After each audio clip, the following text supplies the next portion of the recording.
রাধে রাধে। অনেক ধন্যবাদ ম্যাম আপনাকে। ধন্যবাদ জানাই। সবাই নিশ্চয়ই ভালো আছেন। আর দেখুন এই ভালো থাকার ব্যাপার নিয়েই আমরা প্রতিদিন আসলে আমরা প্রার্থনাও করে রাখি যে আপনারা সবাই ভালো থাকুন এবং একটু, একটু করে ভগবানের দিকে এভাবেই এগিয়ে চলুন। ভেতরে প্রেম ভাব থেকেই দেখুন ভগবানের দিকে এগিয়ে যাওয়া যায়। শুধু দরকার আপনার আমার একটু শুদ্ধ আচরণ। শুদ্ধ আচরণ মেনে অবশ্যই নিজেরা একটু ভগবানের দিকে যেন এগিয়ে যেতে পারি। হ্যাঁ, এই ভক্তি প্রেম রেখে আমার পক্ষ থেকে আপনাদের নমস্কার করে আজকের শুভ ওয়েবিনার সন্ধ্যাকালীন শুভ ওয়েবিনার গীতা পাঠের মধ্যে দিয়ে শুরু করছি। অনেক ভালো থাকবেন। হরে কৃষ্ণ। জয় জয় শ্রী গুরুদেবাই নমো নমো। জয় জয় শ্রীমদ্ ভগবত গীতাই নমো নমো। ওম নমো ভগবতে বাসুদেবায় সর্বকর্ম ফলম শ্রীকৃষ্ণয়র্পণমস্তু। অখণ্ডমণ্ডলাকারং ব্যাপ্তমে যেন চরাচরম তৎপদমে দর্শিতমে যেন তস্मै শ্রীগুরবে নমঃ। বাঞ্ছাকল্পতরুভ্যশ্চ কৃপা সিন্ধুভ্যেব চ পতিতানাং পাবনেভ্যো বৈষ্ণবেভ্যো নমো নমঃ। হে কৃষ্ণ করুণা সিন্ধু দীনবন্ধো জগৎপতে গোপেশ গোপিকা কান্ত রাধা কান্ত নমস্তুতে। তপ্ত কাঞ্চন গৌরাঙ্গী রাধে বৃন্দেবনেশ্বরী বৃষভানুসুতে দেবী প্রণমামি হরিপ্রিয়ে। নীলাচল নিবাসায় নিত্যাই পরমাত্মনে বলভদ্রং সুভদ্রাভাং জগন্নাথাইতে নমো নমো। জয় শ্রীকৃষ্ণ চৈতন্য প্রভু নিত্যানন্দ শ্রী অদ্বৈত চন্দ্র গদাধর শ্রীবাসাদি গৌরভক্ত বৃন্দ। হরে কৃষ্ণ কৃষ্ণ কৃষ্ণ হরে হরে, হরে রাম রাম রাম হরে হরে। ওম শ্রী পরমাত্মনে নমো নমো। আজকে নবম অধ্যায়ের রাজবিদ্যা রাজগুহ্য যোগ থেকে ২৯ নম্বর শ্লোক করছি। সমহং সর্বভূতেষু ন মে দেশোऽস্তি ন প্রিয়, যে ভজন্তি তুমাম ভক্তাময়ি তে তেষু চায়োপি অহম। আসলে ভগবান যেন বলতে চাইছেন যে সকল প্রাণীতেই আমি সমান। তাদের মধ্যে কেউ আমার অপ্রিয় নয়, আবার কেউ আমার প্রিয়ও নয়। কিন্তু যারা ভক্তিপূর্বক আমার ভজনা করেন তারা আমাতে এবং আমি তাদের মধ্যে অবস্থান করি। যেখানে বলছেন যে যে অহম সর্বভূতেষু, দেখুন স্থাবর জঙ্গম ইত্যাদি সকল প্রাণীতেই সমানভাবে ব্যাপ্ত এবং কৃপাদৃষ্টি বর্ষণে আমি চিরনিরপেক্ষ। তাৎপর্য হলেই যে আমি সবেতে সমানরূপে ব্যাপ্ত ও পরিপূর্ণ। এবং আরও বলছেন যে সবার প্রতি আমার সমান কৃপাদৃষ্টি থাকে। তাই তো সুহৃদম, হ্যাঁ, সর্বভূতানাম। আমি কোথাও কম আর কোথাও বেশি, অর্থাৎ একটু দেখুন বলা হচ্ছে যে পিঁপড়ে ছোট হওয়ায় তাতে কম, আর হাতি বড় বলে তাতে বেশি। অন্তর্জাদের মধ্যে বলা হচ্ছে যে কম এবং ব্রাহ্মণদের মধ্যে বেশি। যারা আমার প্রতিকূল আচরণ করে তাদের মধ্যে কম, আর অনুকূল আচরণকারীদের মধ্যে অধিকভাবে প্রকাশিত। তা আমার কখনোই নয়, কারণ সকল প্রাণী তো আমারই অংশ, আমারই স্বরূপ। এখানে কম বেশি কিভাবে ভাবা যায়? দেখুন বলা হচ্ছে যে আমার স্বরূপ হওয়ায় এরা কখনো আমার থেকে পৃথক হতে পারে না, এবং আমিও কখনো এদের থেকে আলাদা হতে পারি না। তাই আমি সকলের মধ্যে সমানভাবে অবস্থিত, আমার কোথাও কোনো পক্ষপাতিত্ব নেই। তাৎপর্য হলো এই যে প্রাণীদের জন্ম, কর্ম, পরিস্থিতি, ঘটনা, সংযোগ বিয়োগ ইত্যাদিতেও নানা প্রকার বৈষম্য থাকা সত্ত্বেও আমি সব সময় সব কিছুতে সমানভাবে ব্যাপ্ত, কোথাও কম বা কোথাও বেশি নই। তাই বলা হচ্ছে যে ন মে দেশ অস্তি ন প্রিয়।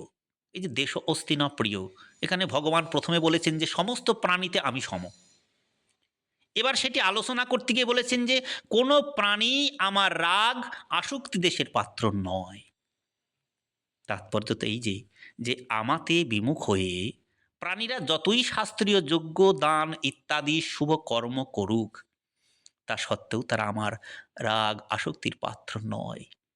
এবং অন্য কেউ শাস্ত্র নিষিদ্ধ অন্যায় অত্যাচার ইত্যাদি যতই অশুভ কর্ম করুক, তবুও কোনো প্রাণী আমার দেশের পাত্র নয়।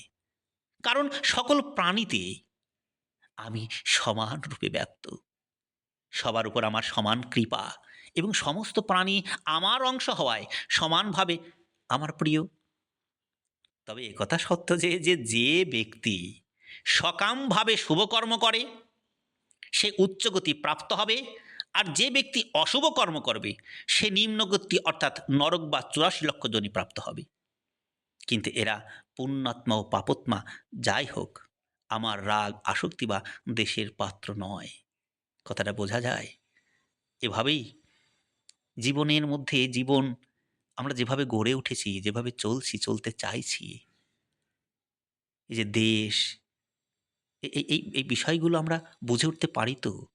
শুভ কর্ম, অশুভ কর্ম, রাগ দেশের কথা বলা হচ্ছে। আসলে পূর্ণরূপত্ব এই জায়গাগুলো আমাদের একটু ভাবার বিষয়। আদৌ কি সেইভাবে ভাবতে পারি, সেভাবে চলতে পারছি তো? হ্যাঁ, আসলে বলা হচ্ছে দেখুন যে আমার রচিত পৃথিবী, জল, অগ্নি, বায়ু এবং আকাশ, এই ভৌতিক পদার্থগুলিও প্রাণীদের ভালো মন্দ আচরণ এবং ভাব বিচার করে তাদের স্থান দিতে, তাদের পিপাসা মেটাতে, তাদের আলো বাতাস দিতে এবং তাদের চলাফেরায় রাগ বা আসক্তি দেশপূর্বক কোনো বৈষম্যই করে না। তারা সকলের প্রতি সমভাবাপন্ন। তাহলে প্রাণীরা তাদের ভালো মন্দ আচরণের জন্য আমার রাগ দেশের বিষয় কীভাবে হতে পারে? প্রশ্ন আসে কিনা? কি বলা হচ্ছে যে তাহলে প্রাণীরা তাদের ভালো মন্দ আচরণের জন্য আমার রাগ দেশের বিষয় কিভাবে হতে পারে? অর্থাৎ তা হতেই পারে না, কারণ এরা সকলে সাক্ষাৎ আমারই অংশ, আমারই স্বরূপ। দেখুন, দৃষ্টান্তে যাওয়া যেতে পারে যে কোনো ব্যক্তির একটি হাত পীড়িত হলে সেটি শরীরের কোনো কাজে আসে না। ব্যথা হলে রাত্রে ঘুম হয় কি? ঘুম হয় না, কাজ করতে অসুবিধা হয়। আর অপর হাতটি সর্বপ্রকারে শরীরের কাজে আসে, সে হাত দিয়ে আমরা কাজ করে থাকি। কিন্তু ওই ব্যক্তির কোনো হাতের প্রতিই এমন রাগ বা দ্বেষ হয় না যেটি ভালো আর অন্যটি মন্দ, কারণ দুটি হাতই তো তাঁর অঙ্গ, এবং নিজ অঙ্গের প্রতি কারো রাগ বা দ্বেষ হয় না। তেমনি কেউ যদি আমার কথা সিদ্ধান্ত অনুযায়ী চলে, অত্যন্ত পুণ্যাত্মা হয়, আর অন্য কেউ যদি আমার বাক্য সিদ্ধান্ত খণ্ডন করে, আমার বিরুদ্ধে যায়, অত্যন্ত পাপী হয়, তবুও এই দুইয়ের কারণে এর কারো প্রতি আমার কোনো রাগ বা দ্বেষ থাকে না। ভগবানের করুণটা একবার দেখলেন, বোঝা যায়। তবে তাদের নিজ নিজ আচরণে, ব্যবহারে পার্থক্য থাকায় তার পরিণামেও, ফলেও পার্থক্য হয়। কিন্তু আমার কারো উপর রাগ আসক্তি বা দ্বেষ থাকে না। যদি কারো উপর রাগ বা দ্বেষ থাকতো তাহলে অহং সর্বভূতেষু এই কথা বলা সঙ্গত হতো না, কারণ বৈষম্য থাকলেই তো রাগ দ্বেষ হয়। কিন্তু যারা ভক্তিপূর্বক আমার ভজনা করেন, অর্থাৎ যাদের সংসারে আসক্ত, অনুরাগ এবং আকর্ষণ নেই, আবার ধরুন যারা কেবল আমাকেই আপন বলে মনে করেন, কেবল আমারই শরণাগত হন, কেবল আমার প্রসন্নতার জন্যই রাত দিন কাজ করেন, এবং যারা শরীর ইন্দ্রিয়াদি মন বাক্য কায় মনোবাক্যে দ্বারা আমারই পথে চলতে চালিত হন, তারা আমাতে এবং আমি তাদের মধ্যে অবস্থান করি। হ্যাঁ, দেখুন প্রীতিপূর্বক আমার ভজনাকারীগণ আমাতে অবস্থিত এবং আমি তাদের মধ্যে অবস্থিত, এই যে কথাগুলো, এর তাৎপর্য এই নয় যে তারা, যারা ভক্তিহীন জীব এবং আমার নির্দেশের বিরুদ্ধে চলে, তারা আমাতে নেই এবং তাদের মধ্যে আমি নেই। তারা নিজেরাই নিজেদের আমাতে অবস্থিত বলেই মনেই করে না। তারা বলে থাকে আমরা সংসারী জীব, সংসারেই থাকতে হবে। তারা বোঝে না যে শরীর সংসার কখনো একরূপ একরস হয়ে থাকে না। তাহলে এই সংসারে শরীরের স্থায়ী রূপ কিভাবে থাকা সম্ভব? বোঝা যায়। বলা হচ্ছে তাহলে এই সংসারে শরীরে স্থায়ী রূপে কিভাবে থাকা সম্ভব? এটি যথাযথভাবে উপলব্ধি না করার ফলেই তারা নিজেদের সংসারে শরীরে স্থিত বলে মনে করে। তাদের থেকে ভিন্ন যারা দিনরাত আমার ভজন, আমার স্মরণে ব্যাপৃত থাকেন, ভিতর বাহির উপর নিচ সর্বদেশে সর্বকালে সর্ববস্তুতে, ব্যক্তি বলুন, ঘটনা, পরিস্থিতি, ক্রিয়া ইত্যাদিতে, এবং নিজেদের মধ্যেও যারা আমাকেই দর্শন করেন, তারা আমাতে বিশেষভাবে এবং আমি তাদের মধ্যে বিশেষভাবে অবস্থান করি। অন্যভাবে যদি ভাবা যায় যে যারা আমার সঙ্গে আমি ভগবানের এবং ভগবান আমার এই সম্পর্ক স্থাপন করেন, তাদের আমার সঙ্গে এত ঘনিষ্ঠতা হয় যে আমি এবং তারা অভিন্ন। এর বাইরে কিন্তু কিছুই নয়, আমার এবং তাদের মধ্যে অভিন্ন হয়ে যায়। সেই জন্য তারা আমাত এবং আমি তাদের মধ্যে অবস্থিত বলা হয়েছে, যে তাদের মধ্যে আমি, এই যে আমি ভাব থাকে না, কারণ আমি ভাব হলো এক প্রকার পরিচ্ছন্নতা, একদেশীয়তা। এটি দূর হওয়াই তারা আমাতে অবস্থান করে।